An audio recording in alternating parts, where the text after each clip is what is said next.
आज हम चर्चा करेंगे ब्रिटिश संविधान के विषय में, ब्रिटिश संविधान की विशेषताओं के बारे में।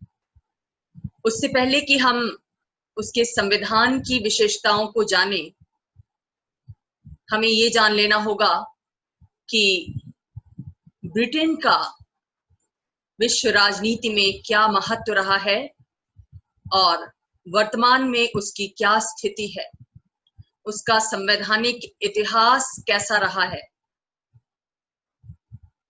तो आप जानते हैं कि ब्रिटेन यूरोपीय महाद्वीप का एक देश है और अतीत में महाशक्तियों में शुमार था। वो यूरोप की महाशक्तियों में, दुनिया की महाशक्तियों में। सेकेंड वर्ल्ड वॉर तक उसकी स्थिति एक शक्ति संपन्न राष्ट्र के रूप में बनी रही, महाशक्ति का दर्जा उसे प्राप्त रहा और कहते थे कि ब्रिटिश साम्राज्य का सूरज कभी अस्त नहीं होता, यानी Asia, Africa, Latin America, America तक उसका औपनिवेशिक साम्राज्य विस्तृत था। आपका अपना देश भारत भी कभी ब्रिटेन का उपनिवेश रहा था और 1947 में आजादी की एक लंबी लड़ाई के बाद भारत को ब्रिटिश गुलामी से मुक्ति मिली। तो ये जो ब्रिटेन है, ये है तो बहुत छोटा सा देश जनसंख्या और क्षेत्रफल की दृष्टि से, लेकिन इसकी ताकत कई गुना ज्यादा रही है इसके जनसंख्या और इसके क्षेत्रफल के मुकाबले। आज हालांकि वो महाशक्ति नहीं है, क्योंकि सेकेंड वर्ल्ड वॉर के बाद दुनिया की शक्ति संरचना में एक बड़ा परिवर्तन हुआ।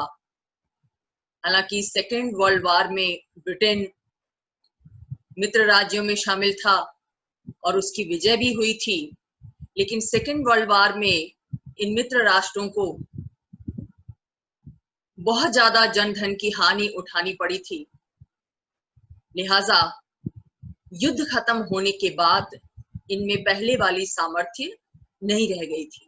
दूसरी तरफ अमेरिका और रूस नई महाशक्तियों के रूप में उदित हुए सेकेंड वर्ल्ड वॉर के बाद, और तब से ब्रिटेन का प्रभाव, ब्रिटेन की शक्ति पहले से कम हुई है, लेकिन अब भी वो कमजोर राष्ट्र नहीं है, शक्तिशाली राष्ट्र है। और यही वजह है कि संयुक्त राष्ट्र की जो सुरक्षा परिषद है, उसके स्थायी सदस्य के रूप में उसको मान्यता मिलती चली आ रही। अब ये जो ब्रिटेन रहा है, इसका संवैधानिक इतिहास क्या रहा है? राजतंत्र से लोकतंत्र की तरफ बढ़ा है ये देश। आपको ये भी बता दूं कि ग्रेट ब्रिटेन जिसे हम आजकल कहते हैं, उस ग्रेट ब्रिटेन में ये चार शामिल हैं: इंग्लैंड, स्कॉटलैंड, आयरलैंड और वेल्स। इन चारों से मिलकर ग्रेट ब्रिटेन का निर्माण होता है। तो संवैधानिक इतिहास की हम चर्चा कर रहे थे, तो हम देखते हैं कि ब्रिटेन में पहले राजतंत्र स्थापित था। 9वीं शताब्दी से राजतंत्र चला आ रहा है, लेकिन 17वीं शताब्दी में स्टुअर्ट राजाओं की निरंकुशता से तंग आकर वहां के लोगों ने जनता के अधिकारों का समर्थन किया, संसद के अधिकारों का समर्थन किया और नारा दिया कि नो टैक्सेशन विदाउट रिप्रेजेंटेशन। जब तक जनता का शासन में प्रतिनिधित्व नहीं होगा, तब तक जनता शासन को कोई कर नहीं देगी। एक लंबी लड़ाई चली ब्रिटेन में राजा के समर्थकों और जनता यानी संसद के समर्थकों के बीच। जिसको हम गृह युद्ध के नाम से जानते हैं। और ये गृह युद्ध अंततः समाप्त हुआ 1688 की ग्लोरियस रिवॉल्यूशन के साथ, जब मैम हाँ बताओ। मैम हमारे में कुछ दिखाई नहीं दे रहा मैम, आप भी दिखाई नहीं दे रहे हो। दिखाई नहीं दे रहा है? नो मैम, मैम आपकी स्क्रीन वगैरह कुछ भी दिखाई नहीं दे रहा है।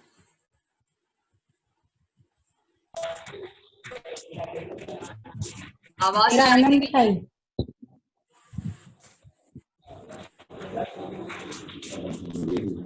हमारी स्क्रीन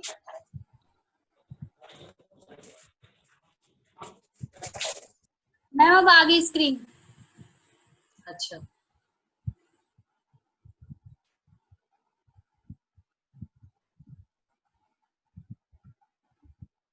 अब दिख रहा है स्क्रीन पे?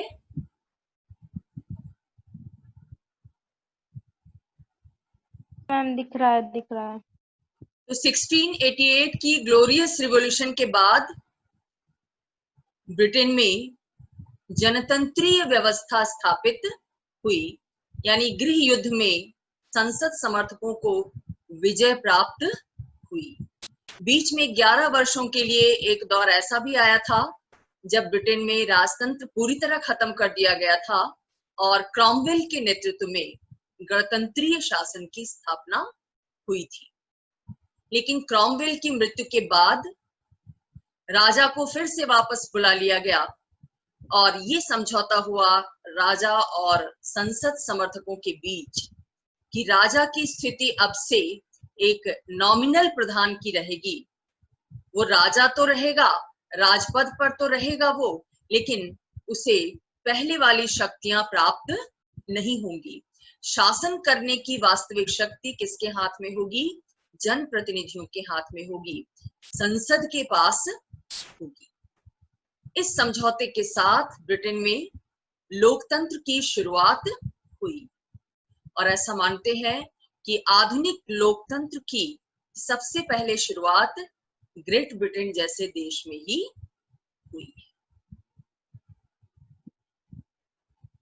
जहां तक इसकी डेमोग्राफी का प्रश्न है, जनांकिकी का प्रश्न है कि कैसे लोग यहाँ रहते हैं,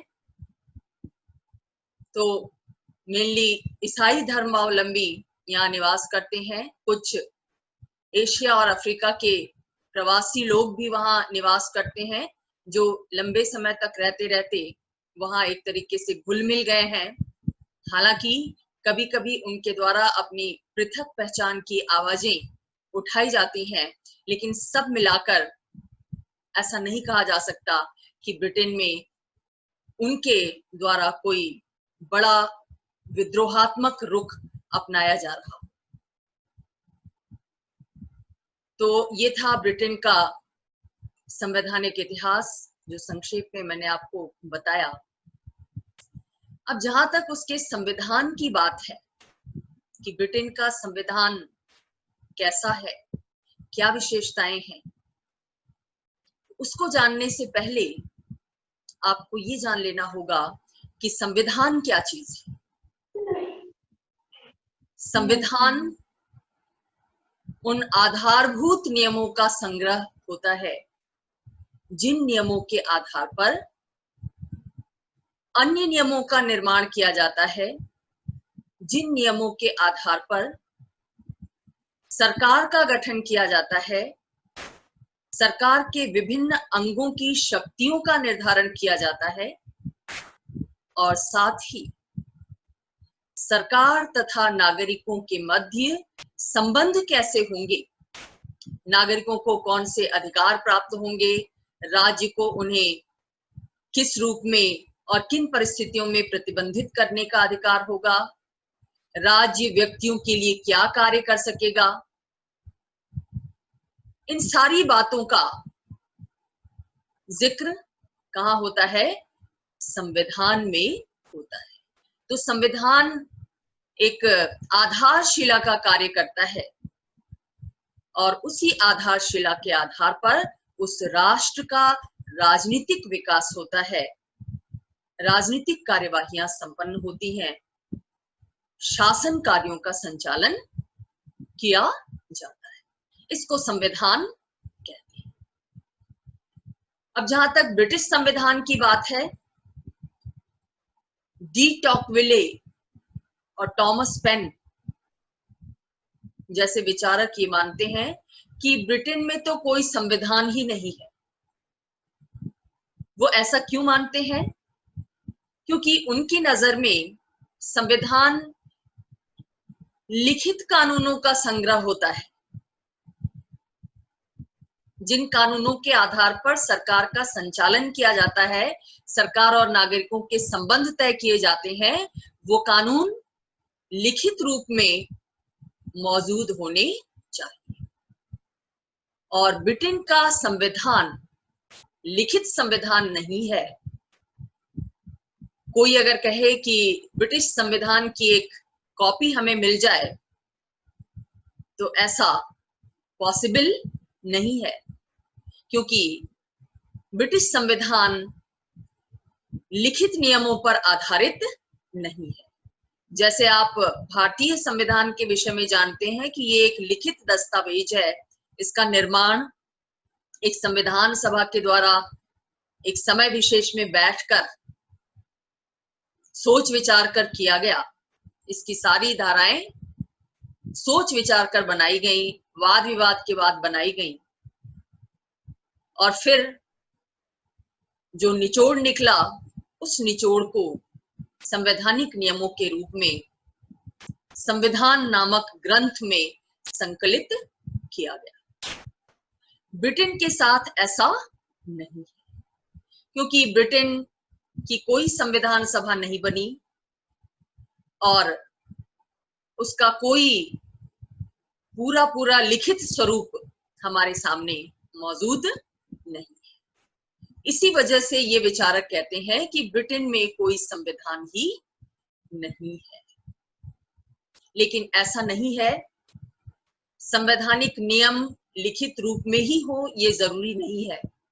वो अलिखित रूप में भी हो सकते हैं, वो परंपराओं के रूप में भी हो सकते हैं, वो रीति रिवाजों के रूप में हो सकते हैं। और ब्रिटिश संविधान ऐसे ही रिवाजों पर आधारित है, ऐसी ही परंपराओं पर आधारित है। यानी ब्रिटेन की शासन व्यवस्था आज भी अधिकांश रूप में संवैधानिक परंपराओं के आधार पर चलती है, जिनको कन्वेंशंस कहते हैं, कॉमन लॉज के आधार पर चलती। तो ब्रिटिश संविधान का वजूद नहीं है ऐसा नहीं माना जा सकता। हाँ, वो अलग तरह का संविधान है, वो लिखित संविधान नहीं है, वो निर्मित संविधान नहीं है, वो विकसित संविधान है। और विकसित संविधान होने के नाते इसको संयोग और विवेक का शिशु कहा जाता है। संयोग का मतलब होता है कि जब जैसी परिस्थिति उदित हुई, उस परिस्थिति का समाधान करने के लिए जो कुछ व्यवस्था की गई, चाहे वो परंपरा के रूप में की गई, परंपरा को मानते हुए की गई, या किसी न्यायिक निर्णय के आधार पर की गई, वो संयोग कहलाता है। और संयोग उपस्थित होने पर जो नियम बने, कालांतर में उनको संवैधानिक नियमों की मान्यता मिली। जैसे उदाहरण के तौर पर आप ले सकते हैं कि ब्रिटेन में जो प्रधानमंत्री का पद है, वो संयोग का परिणाम है। प्रधानमंत्री का पद सोच विचार कर वहां नहीं बनाया गया। जैसा कि भारत के संविधान में आप देखते हैं, आर्टिकल 74 ये कहता है कि राष्ट्रपति के कार्यों में सलाह और सहायता देने के लिए एक मंत्री परिषद होगी, जिसका प्रधानमंत्री। ब्रिटेन के संविधान में प्रधानमंत्री और मंत्री परिषद के विषय में ऐसा कुछ लिखित रूप में मौजूद नहीं है। प्रधानमंत्री का पद कैसे अस्तित्व में आया? संयोगवश अस्तित्व में आया। क्या संयोग उपस्थित हुआ?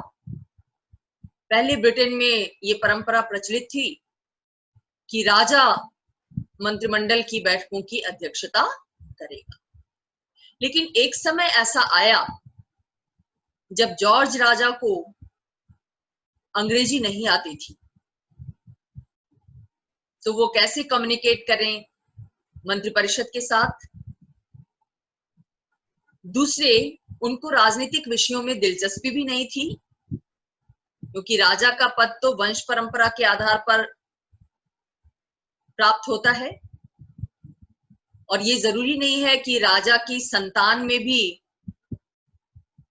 राजा के समान ही, पिछले राजा के समान ही सार्वजनिक विषयों में रुचि हो, शासन कार्य में रुचि हो। ऐसा ही हुआ जॉर्ज राजा के साथ। लिहाजा उन्होंने खुद मंत्रिपरिषद की बैठक की अध्यक्षता न करके अपनी तरफ से एक व्यक्ति को नियुक्त कर दिया। वो व्यक्ति कौन था? Robert Walpole. रॉबर्ट वॉलपोल मंत्रिपरिषद की बैठकों की अध्यक्षता करने लगे और यही रॉबर्ट वॉलपोल आगे चलकर ब्रिटेन के प्रथम प्रधानमंत्री के रूप में सामने आए। उसके बाद ये ट्रेडिशन ही बन गई कि अब राजा मंत्रिपरिषद की बैठकों की अध्यक्षता खुद नहीं करेगा, बल्कि मंत्रिपरिषद के ही वरिष्ठ सदस्य को, ऐसे व्यक्ति को जिसको सब लोग अपना नेता स्वीकार करें, जिसकी अध्यक्षता सभी स्वीकार करें, ऐसे व्यक्ति को उसने अपना कार्य सौंप दिया।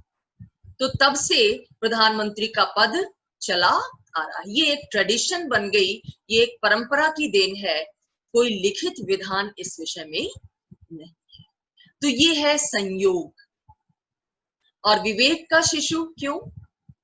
क्योंकि ब्रिटिश संविधान में कुछ नियम लिखित रूप में भी मौजूद हैं।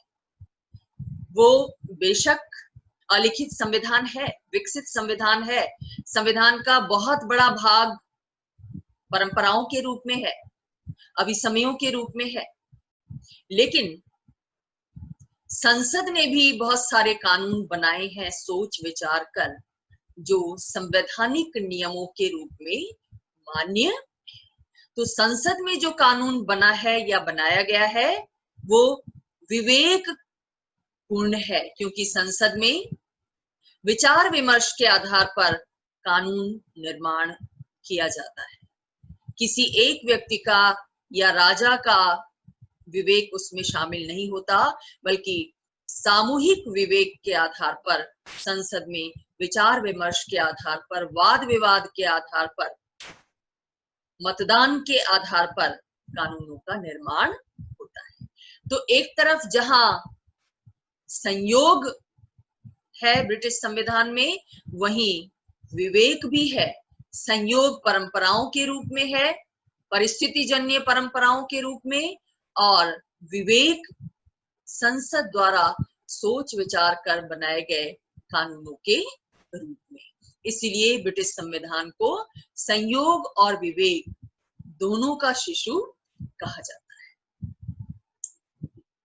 अब ये देखना है कि ब्रिटिश संविधान के स्रोत क्या है।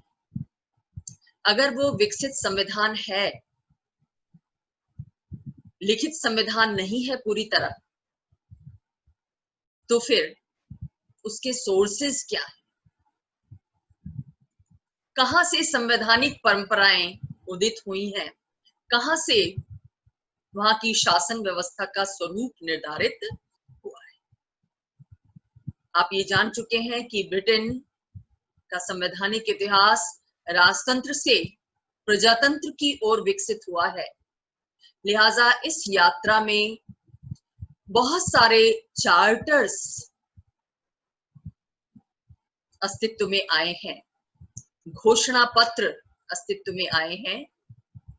इन घोषणा पत्रों में मैग्ना कार्टा और बिल ऑफ राइट्स सबसे प्रमुख हैं। इन घोषणा पत्रों के माध्यम से किसी न किसी रूप में राजा के अधिकारों में कटौती की गई और जनप्रतिनिधियों की संस्था यानी संसद के अधिकारों में वृद्धि की गई। जैसे बिल ऑफ राइट्स के तहत जो समझौता राजा और संसद के समर्थकों के बीच हुआ, उसमें क्या कहा गया कि राजा संसद की सहमति के बिना कोई टैक्स नहीं लगा सकता, राजा संसद की सहमति के बिना कोई सेना नहीं रख सकता। तो ये जो प्रावधान इन घोषणा पत्रों में लाए गए, ये आगे चलकर ब्रिटिश संविधान का आधार बने। आज भी ये संवैधानिक नियमों के रूप में मान्य है इन घोषणा पत्रों के प्रावधान। आज भी राजा अपनी पहल पर बिना संसद की स्वीकृति के कोई कर नहीं लगा सकता, न ही वो सेना रख सकता है। तो इन चार्टर्स ने ब्रिटिश संविधान के सोर्सेज के रूप में कार्य किया है। दूसरा जो सोर्स है ब्रिटिश संविधान का, वो है संविधियां, जिनको हम स्टैट्यूट्स कहते हैं। ये संविधियां क्या है? ये संसद द्वारा बनाए गए अधिनियम है। समय समय पर ब्रिटिश पार्लियामेंट ने अधिकार प्राप्त होने पर कुछ कानूनों को पास किया, जिन कानूनों के आधार पर वहां की शासन व्यवस्था का संचालन होता है।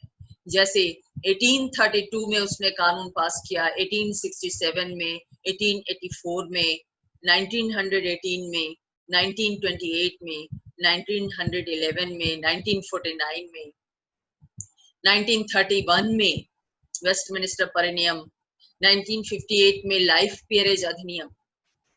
इन सारे अधिनियमों के माध्यम से संसद ने ब्रिटेन में राजतंत्रीय तत्वों को, कुलीन तंत्रीय तत्वों को कम करने का कार्य किया है। इन सारे अधिनियमों का उद्देश्य ब्रिटेन में जनतंत्र को, संसदीय जनतंत्र को ज्यादा से ज्यादा प्रभावी बनाना रहा है, ज्यादा से ज्यादा सशक्त बनाना रहा है। जैसे 1911 और 1949 के अधिनियमों के द्वारा लॉर्ड सभा की शक्तियों में बहुत ज्यादा कमी कर दी गई। क्यों? क्योंकि लॉर्ड सभा एक कुलीन तंत्रीय संस्था थी। ब्रिटिश पार्लियामेंट का जो दूसरा सदन है, आप आगे पढ़ेंगे जब संसद के विषय में पढ़ेंगे, तो लॉर्ड सभा द्वितीय सदन है और इसके सदस्य ज्यादातर वंश परंपरा के आधार पर पद धारण करते हैं, यानी इनका इलेक्शन नहीं होता। जबकि जो प्रथम सदन है, हाउस ऑफ कॉमन्स या कॉमन सभा, वो जनता द्वारा प्रत्यक्ष रूप से निर्वाचित सदन। तो ये अधिनियम भी ब्रिटिश संविधान के सोर्सेस के रूप में कार्य करते हैं। और तीसरा स्रोत है ब्रिटिश संविधान का, उसको हम अभिसमय या कन्वेंशंस कहते हैं।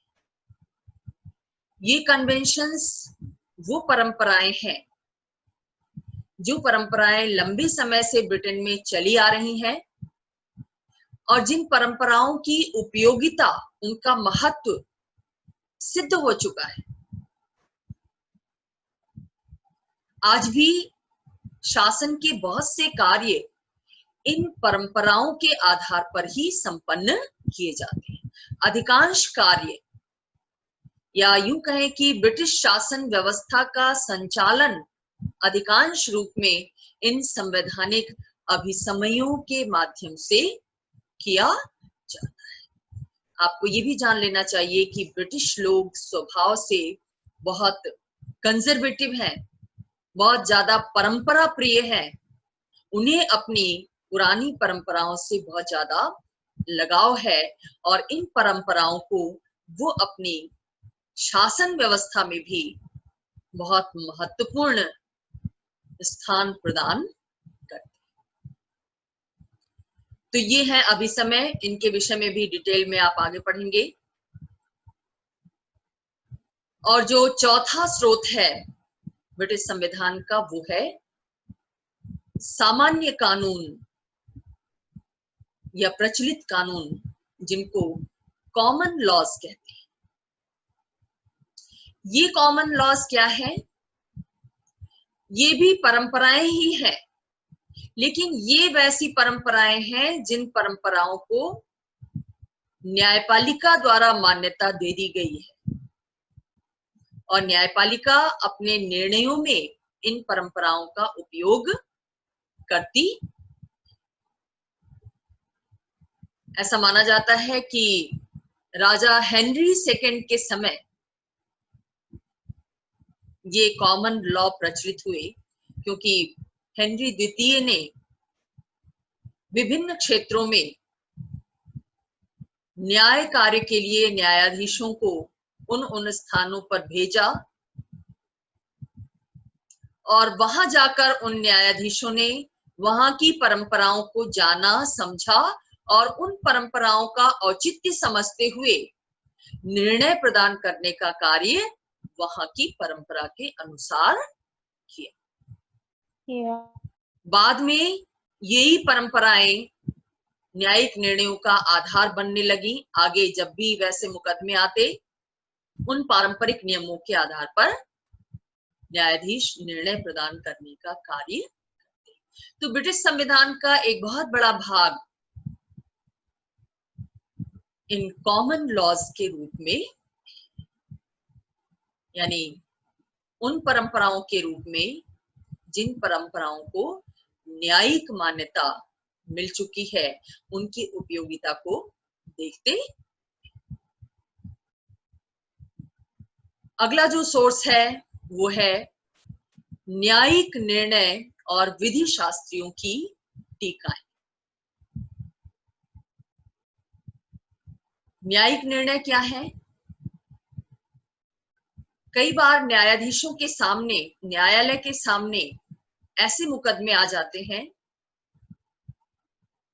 जिनका समाधान करने के लिए कोई लिखित कानून भी नहीं होता और कोई प्रचलित परंपरा भी नहीं होती। ऐसे में न्यायाधीश अपने विवेक का प्रयोग करते हुए निर्णय देते हैं, और वो निर्णय आगे चलकर कानून का रूप ले लेता है।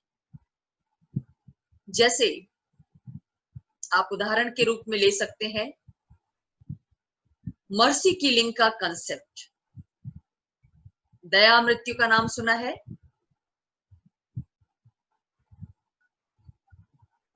दया मृत्यु उसे कहते हैं जब एक मरीज के द्वारा, गंभीर बीमारी से पीड़ित मरीज के द्वारा खुद मृत्यु की डिमांड की जाती है कि उस पर दया की जाए और उसे मृत्यु दे दी जाए, क्योंकि उसका रोग ऐसा है, उसकी व्याधि ऐसी है जिस व्याधि का इलाज संभव नहीं है, और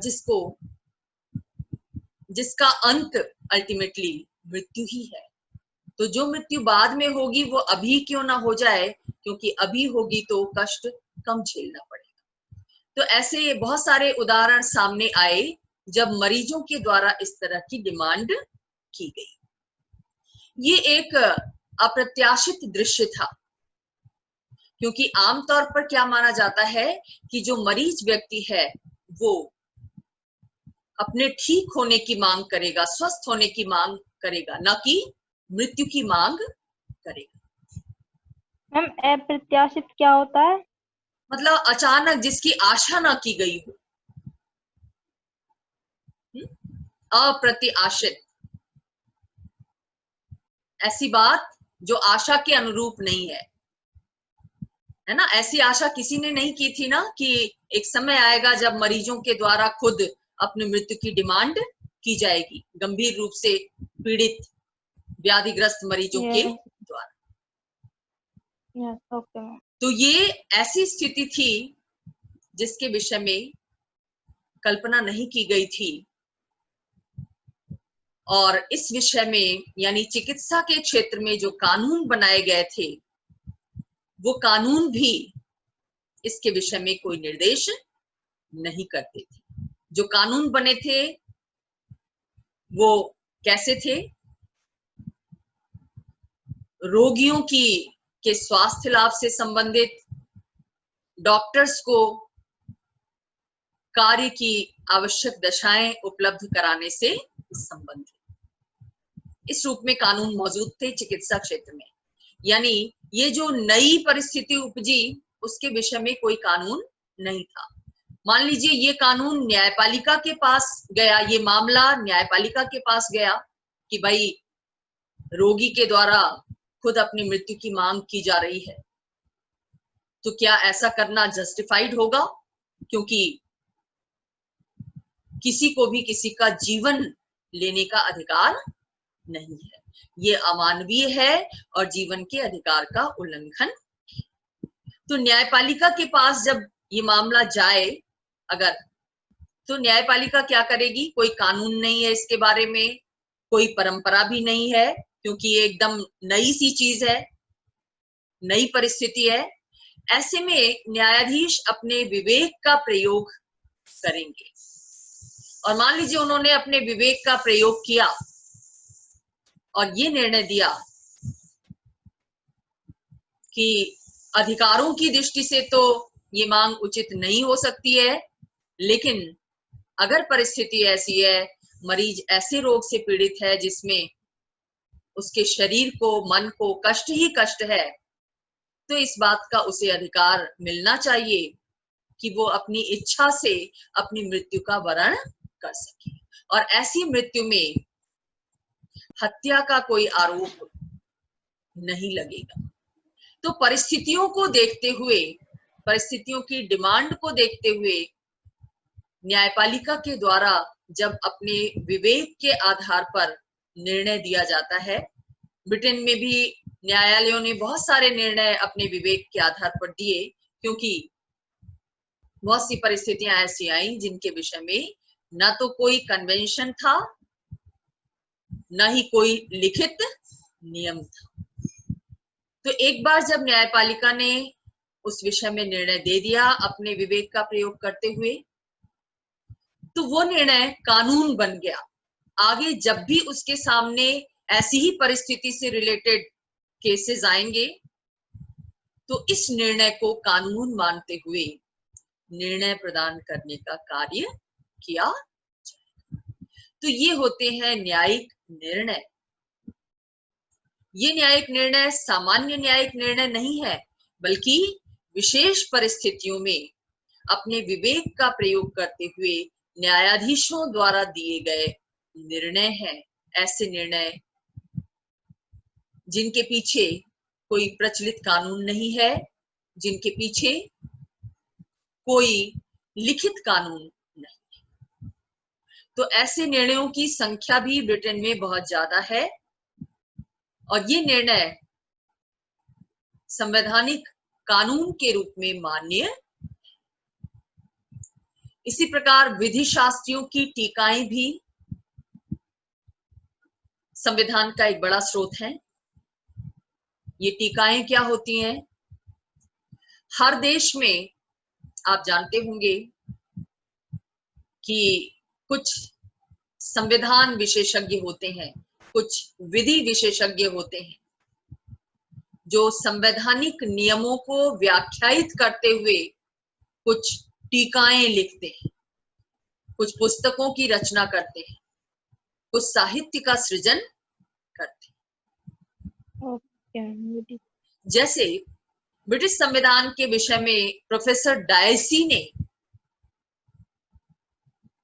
टीका लिखी है, उसके नियमों की व्याख्या की है, ब्लैकस्टोन ने की है।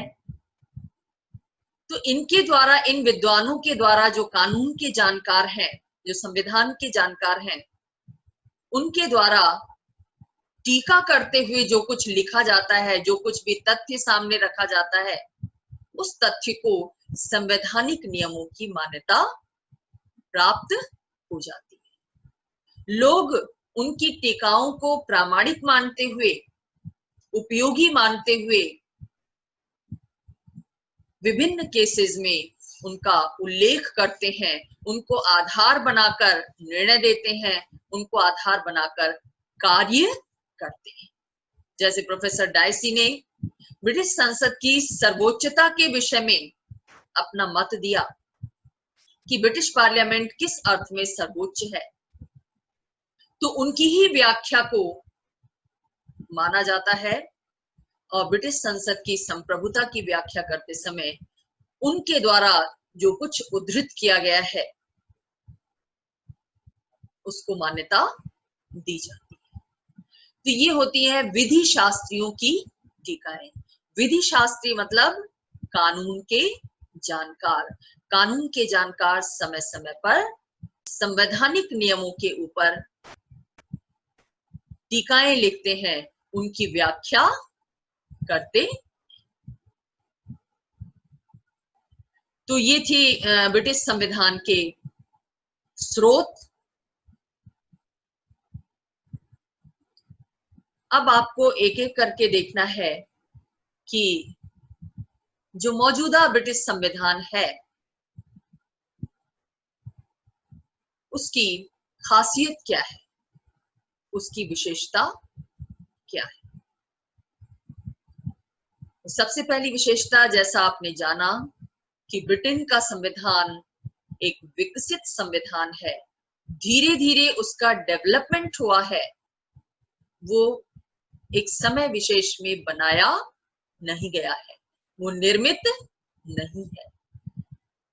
अमेरिका के फिलाडेल्फिया सम्मेलन की तरह या भारतीय संविधान सभा की तरह बैठकर एक निश्चित समयावधि में उसका निर्माण नहीं हुआ, बल्कि जब जब जैसे जैसे आवश्यकता उपस्थित हुई, जैसी परिस्थितियां सामने आई, उसके अनुसार उसका डेवलपमेंट हुआ है। और ब्रॉडली ये अलिखित संविधान है, परंपराओं के रूप में मौजूद है, इसका लिखित स्वरूप बहुत कम है।